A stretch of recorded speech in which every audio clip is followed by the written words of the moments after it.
Hi, I'm Robert Bacal. Over the last 20 years, I've had an opportunity to write a number of best-selling books on performance management and employee reviews. And I've also had the good fortune of talking to hundreds of managers and also employees to find out what works and what doesn't work. In this short series of videos, I want to talk about 10 ways to modernize performance management and appraisal for the year 2013. And one of the reasons this is so important is simply that the performance management and appraisal system actually comes out of the 1950s and 60s, and it's really based on a factory model where the workplace was a lot simpler. And things have changed. But unfortunately, about 90 to 95% of companies are still doing performance appraisals the same way with the same kinds of mindset as was the case in the 1950s. So I'm going to be touching on some things in terms of where we need to go, what directions we need to go to make these performance reviews actually worth something, so that they're not a simple paper chase that everybody hates.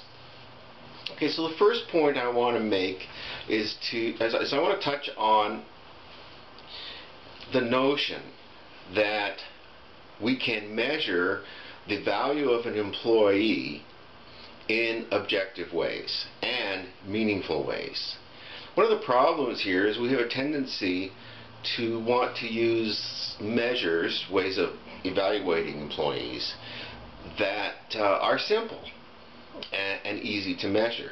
But here's the problem with that, is that the easier the metric that we use to evaluate employees, or metrics actually, the less meaningful it happens to be. Okay, and although we can measure something objectively, it's very hard to measure the value of an employee objectively. So this has some implications for what we use employee reviews for, and you'll see that later on as we talk about that. Okay, so let me give you an example.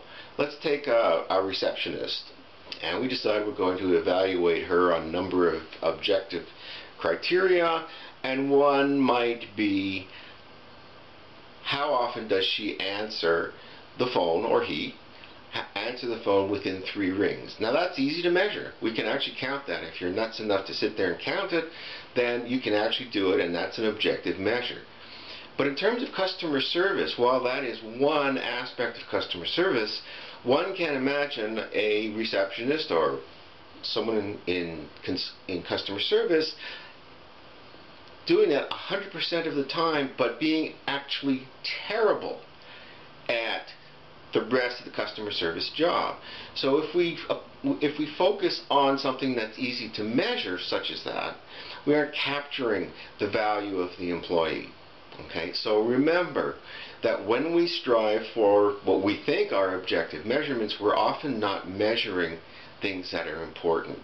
The other issue about objectivity that comes into play here is that nothing we do, nothing humans do, is objective. It's just not possible. Even the things that we choose to measure are subjective judgments.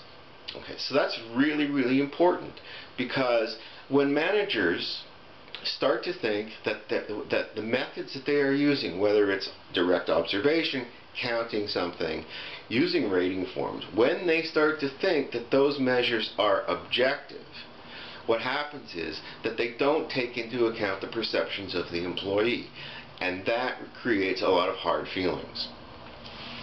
Okay, so the next part of this then, if we can't have strict objectivity in evaluating employees, then we need to understand that the goals we set for employees, the objectives, whatever they're supposed to achieve, are also subject to interpretation.